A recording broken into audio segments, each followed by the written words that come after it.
Hello, perceptive readers. This is James Lynch, and this is the James Poe Artistry Consultant Moment.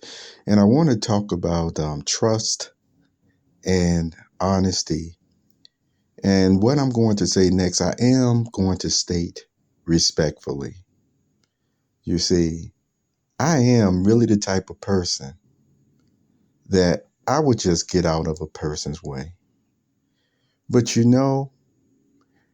I'm just not going to take certain things from people who already knew it was already underhanded what they were trying to do to actually take something from myself and others, which they've been doing for years. And then they got so used to doing it, they actually thought all my stuff was theirs. They actually they did their a mind job on themselves, but it wasn't theirs. And so I'm in the process of continuing along of actually getting my stuff back.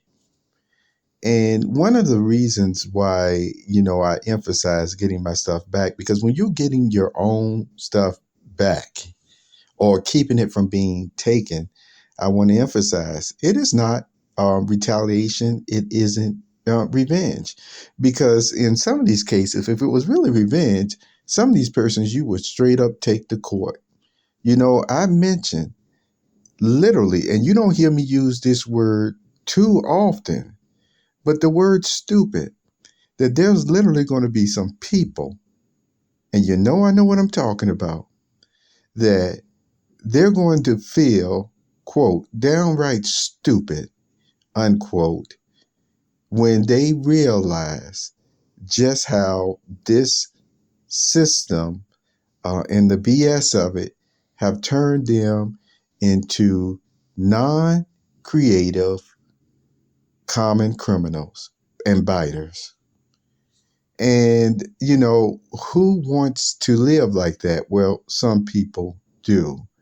But all the same, you came up against somebody who you've heard me explain some of my writings and thoughts and other creations. I told you that can get just really spiritual. It really goes into a spiritual level where sometimes you see a person may say out loud or they may say privately, I did this one for you, God.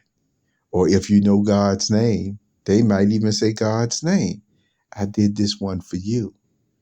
But see, at the same time, even if somebody heard you say that and they happen to be even of your same faith, it doesn't mean they can presumptuously come and take that from you either, because they don't know what you're going to do with it or what you were going to do with it, you see. And so, that sometimes I tell you that there are some things I will make that are just plain sacred.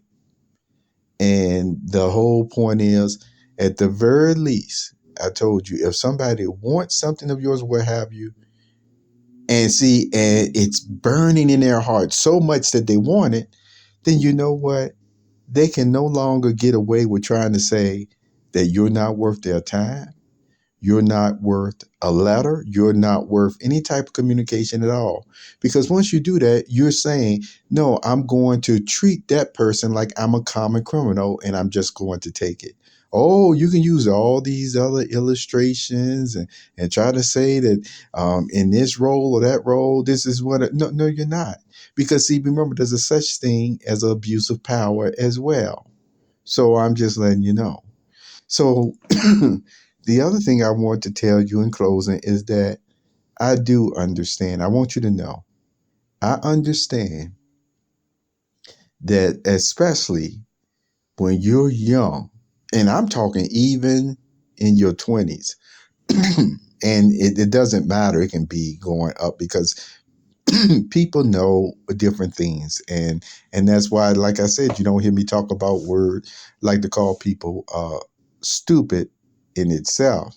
But I do know persons can feel stupid when they have just ignored, even when somebody was trying to share something clear cut with them and directly.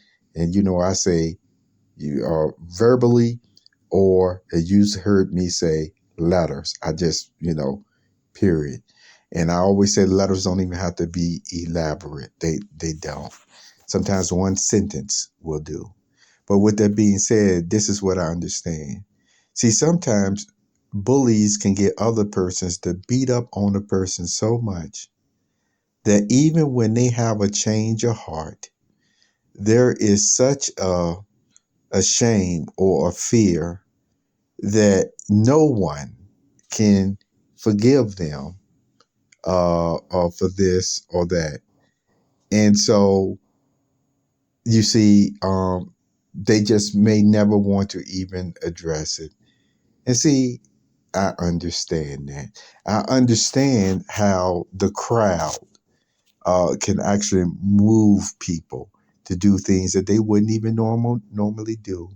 That's proven. I don't even have to. I don't even have to prove it. But and so, what am I saying?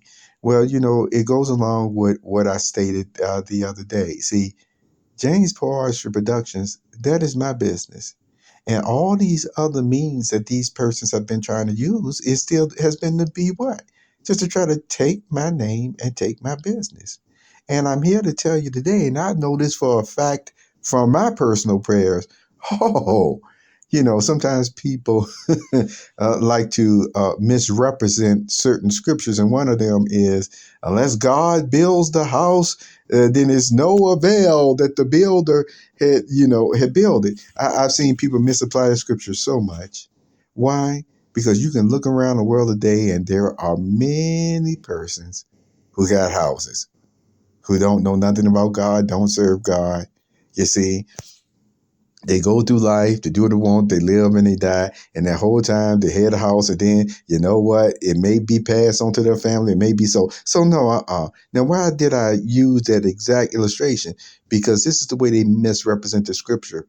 Sometimes they'll end up having a person that they want something from, and they don't like, they don't respect, and they'll make it seem like because that person isn't living the life that they consider spiritual or upright, and they will proceed to destroy everything about that person. Once again, I tell you, more acting like a common criminal, and even worse in that case. And then with the continued to lie, I mean the rigged court type of stuff that they would set up judicially, all based off lies, based on lies. In other words, these persons who set themselves like Moses in a sense, say, I'm not being specific on anything, I'm just telling you, these are the actions going to try to condemn another person off the things that they're really condemned for. And then want that person to look at them in an honest way. See, that's what messes your mind up, because they're not honest. They're not truthful when people do that. So that's why I tell you still, I understand, you see. Um, I understand what you go through and what you can go through. You see, I've been through it myself, and even though it's so interesting that the onslaught to wipe out my business, you see, wipe out my writings and everything else, it has still been on their mind foremost. I say this again: this business, James Paul Productions, I do look at it as a gift that Jehovah God has given me. And guess what? No matter what nobody else say, I haven't done anything for Jehovah God to even want to take it away from me. He gave it to me in the mind frame that I'm in. He gave it to me in the type of heart that I've always kept, whether through depression or what have you. And so, as you've heard me say, my name is James. I have not changed. Why? Because there's no reason to change, because I am not insane.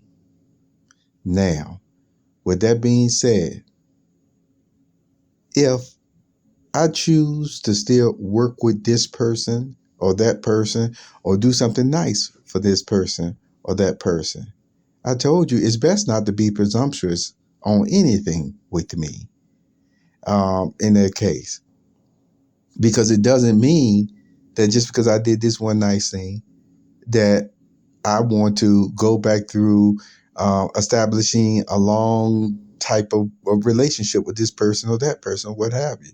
You see, it doesn't mean that. It's just that, once again, we are human. That's all I just tell you. We are human, and we're supposed to love our neighbor. It doesn't mean we're best friends with every single one of our neighbors, at least not yet. Now, with that still being said, you see, the person or persons that I do, endeavor to do certain things with, then I'm just letting you know, okay, are you going to still go along that same criminality and always try to sabotage it? Well, that's between you and the true God. He sees what you're doing. So I just wanted to tell you this today. This was a James Partial Consulting Moment. Take care of yourself.